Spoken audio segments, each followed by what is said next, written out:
당신이 지금까지 택한 벌크업이나 림매스 전략이 완전히 잘못된 선택이었다면 어떻게 하시겠습니까? 체형에 맞지 않는 잘못된 전략으로 6개월을 허비한 사람과 완벽한 전략으로 3개월 만에 극적인 변화를 이룬 사람의 차이는 무려 10배에 달합니다. 스탠포드 대학교의 최신 연구가 밝혀낸 충격적인 사실은 당신의 체형에 따라 선택해야 할 전략이 정반대일 수 있다는 것입니다. 동일한 칼로리와 운동량으로 진행한 실험에서 한 체형은 벌크업에서 근육 3.2kg을 얻고 지방 0.8kg만 증가했지만 다른 체형은 근육 0.9kg에 지방 2.7kg이 증가했습니다. 오늘 당신의 체형을 정확히 분석하고 최적의 전략을 찾아드리겠습니다. 벌크업과 림매스의 과학적 정의. 벌크업은 의도적 칼로리 잉여를 통해 근육량과 체중을 동시에 증가시키는 전략입니다. 일반적으로 유지 칼로리보다 300칼로리에서 500칼로리를 더 섭취하며 이 과정에서 근육과 함께 일정량의 지방도 증가합니다.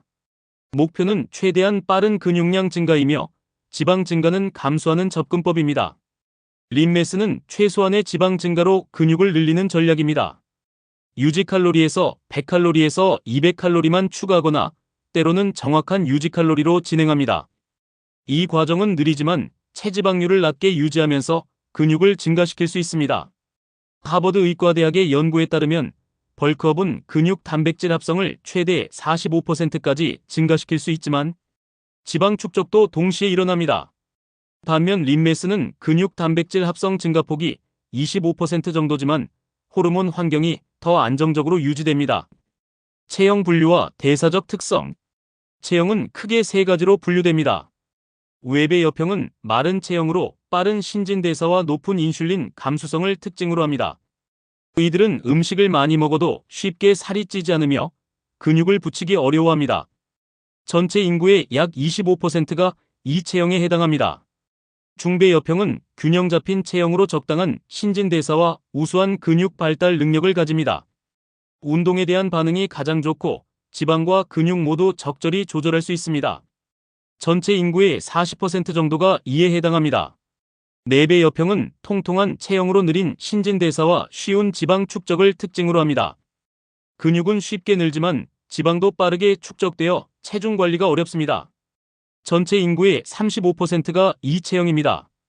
MIT의 대사연구소에서 발표한 놀라운 연구 결과를 보면 같은 칼로리를 섭취해도 체형에 따라 지방 축적률이 3배까지 차이 날 수 있다고 합니다. 이는 체형별로 완전히 다른 전략이 필요함을 의미합니다. 웹의 여평을 위한 최적 전략 공격적 벌크업. 웹의 여평에게는 공격적 벌크업이 유일한 해답입니다. 빠른 신진대사로 인해 칼로리 잉여를 만들기 어렵기 때문에 유지 칼로리보다 500칼로리에서 700칼로리를 더 섭취해야 합니다. 이는 일반적인 벌크업보다도 더 공격적인 접근입니다. 탄수화물 섭취는 특히 중요합니다. 체중 1kg당 6g에서 8g의 탄수화물을 섭취해야 근육 내 글리코겐을 충분히 저장할 수 있습니다. 웹의 여평은 인슐린 감수성이 높아 많은 탄수화물도 지방으로 축적되지 않고 근육으로 저장됩니다. 운동 빈도도 조절해야 합니다.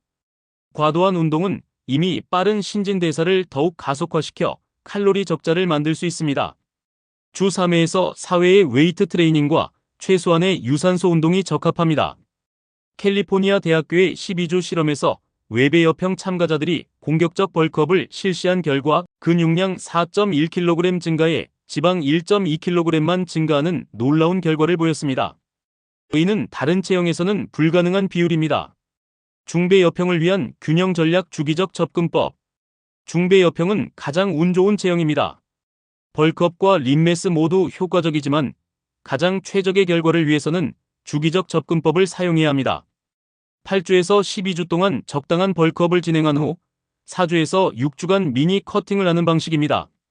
벌크업 기간에는 유지 칼로리보다 300칼로리에서 400칼로리를 추가합니다.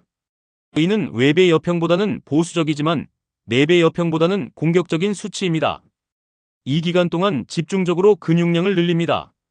미니 커팅 기간에는 유지 칼로리보다 200칼로리에서 300칼로리를 적게 섭취합니다. 이는 축적된 체지방을 제거하면서 근육량은 최대한 보존하는 전략입니다. 이 과정을 반복하면 체지방률을 낮게 유지하면서도 지속적으로 근육을 늘릴 수 있습니다. 영국 버밍엄 대학교의 연구에서는 이런 주기적 접근법이 지속적인 벌크업보다 최종적으로 더 많은 근육량과 더 낮은 체지방률을 달성한다고 발표했습니다. 12개월 후 주기적 접근법 그룹은 근육량 6.8kg 증가에 체지방률은 오히려 2% 감소했습니다. 4배 여평을 위한 보수적 전략 림메스 중심. 4배 여평에게 전통적인 벌크업은 재앙입니다. 느린 신진대사와 높은 지방 축적 경향으로 인해 칼로리 잉여는 대부분 지방으로 저장됩니다. 따라서 림메스나 바디 리컴포지션이 최적의 전략입니다. 칼로리는 정확한 유지 칼로리나 최대 150칼로리까지만 추가합니다. 대신 운동량을 늘리고 단백질 섭취를 극대화해야 합니다. 체중 1kg당 2.2g에서 2.5g의 단백질 섭취가 필요합니다. 탄수화물은 운동 전후로만 집중 섭취하고 평상시에는 지방을 주요 에너지원으로 활용하는 것이 효과적입니다. 이는 인슐린 분비를 최소화하여 지방 축적을 막는 전략입니다. 운동 구성도 특별해야 합니다. 웨이트 트레이닝 후 20분에서 30분의 저강도 유산소 운동을 추가하여 지방 연소를 촉진해야 합니다. 또한 일주일에 2회에서 3회의 고강도 인터벌 트레이닝도 포함시켜야 합니다. 호르몬 환경의 최적화. 체형별 전략에서 호르몬 관리는 핵심입니다. 웹의 여평은 테스토스테론과 성장 호르몬을 최대화하는 것이 중요합니다. 충분한 칼로리와 지방 섭취가 호르몬 생성에 필수적입니다. 체중의 25%에서 30%를 지방에서 얻어야 합니다. 중배 여평은 인슐린 감수성을 유지하면서 동화 호르몬을 활용해야 합니다. 탄수화물 타이밍이 중요한데 운동 전후와 아침에 집중하고 저녁에는 줄여야 합니다. 4배 여평은 인슐린 저항성과 코르티솔 관리가 최우선입니다. 스트레스 관리와 충분한 수면이 특히 중요하며 크로뮴과 알파리포산 같은 보충제도 도움이 됩니다. 존스 홉킨스 대학교의 호르몬 연구에서는 체형에 맞지 않는 전략을 사용할 경우 호르몬 불균형이 심화되어 결과가 정반대로 나타날 수 있다고 경고했습니다. 개인차와 혼합 체형 고려사항. 실제로는 순수한 체형보다는 혼합 체형이 더 일반적입니다. 외배엽과 중배엽의 중간형, 중배엽과 내배엽의 중간형 등이 있습니다. 이런 경우에는 더 세밀한 접근이 필요합니다. 외배엽 중배엽형은 중간 강도의 벌크업을 선택합니다. 유지 칼로리보다 350칼로리에서 450칼로리를 추가하며 주기적 접근법을 고려할 수 있습니다. 중배엽 내배엽형은 보수적 벌크업이나 림메스를 선택합니다. 칼로리 추가는 200칼로리 이하로 제한하고 유산소 운동을 반드시 포함해야 합니다. 개인의 대사율도 고려해야 합니다. 같은 체형이라도 갑상선 기능, 운동 경력, 나이 등에 따라 대사율이 달라질 수 있습니다. 2주에서 4주마다 체성분과 진행 상황을 점검하여 전략을 조정해야 합니다. 영양소 타이밍과 보충제 전략. 체형별로 영양소 타이밍도 다르게 접근해야 합니다. 웹의 여평은 하루 6끼에서 8끼의 잦은 식사가 필요하며 취침 전 카제인, 단백질과 견과류 섭취도 중요합니다.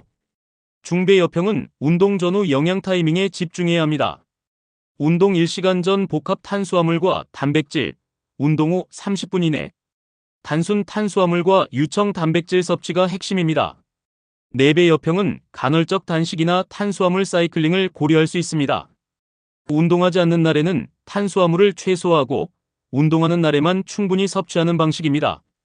보충제도 체형별로 달라야 합니다. 웹의 여평은 크레아틴, 메스게이너, 소화 효소가 도움이 됩니다. 중배 여평은 유청 단백질, BCAA, 베타알라닌이 효과적입니다. 4배 여평은 L카르니틴, CLA, 녹차 추출물이 유용합니다. 운동 프로그램의 체형별 최적화. 웹의 여평은 고중량 저반복 위주의 복합 운동에 집중해야 합니다. 스쿼트, 데드리프트, 벤치프레스를 중심으로 한 운동이 효과적이며 세트 간 휴식 시간은 3분에서 5분으로 충분히 가져야 합니다. 중배 여평은 다양한 강도와 볼륨을 혼합할 수 있습니다. 주기적으로 고중량 저반복과 중중량 고반복을 번갈아가며 진행하면 지속적인 발전을 이룰 수 있습니다. 4배 여평은 높은 운동 빈도와 볼륨이 필요합니다. 주 5회에서 6회의 운동으로 대사율을 높게 유지해야 하며 슈퍼셋이나 서킷 트레이닝을 활용하여 심박수를 높게 유지하는 것이 효과적입니다. 진행 상황 모니터링과 전략 수정. 체형별 전략의 성공을 위해서는 정확한 모니터링이 필수입니다. 체중만으로는 판단할 수 없으며 체지방률, 근육량, 허리둘레, 진행 사진 등을 종합적으로 평가해야 합니다. 외배 여평은 주 단위로 체중 증가를 확인해야 합니다. 주당 0.3kg에서 0.5kg의 체중 증가가 이상적이며 이보다 느리면 칼로리를 추가해야 합니다. 중배 여평은 체중과 체지방률을 동시에 모니터링해야 합니다. 벌크업 기간에는 주당 0.2kg에서 0.4kg의 체중 증가와 월간 1% 이하의 체지방률 증가를 목표로 합니다. 내배 여평은 체지방률 변화에 더 민감하게 반응해야 합니다. 체지방률이 상승하는 징조가 보이면 즉시 칼로리를 조정하거나 유산소 운동을 늘려야 합니다. 장기적 관점에서의 전략 수정. 6개월에서 1년 단위의 장기적 관점에서 전략을 수정해야 합니다. 외배 여평도 어느 정도 근육량이 늘어나면 림매스로 전환할 수 있고 내배 여평도 체지방률이 충분히 낮아지면 보수적 벌크업을 시도할 수 있습니다. 나이가 들면서 신진대사도 변화합니다.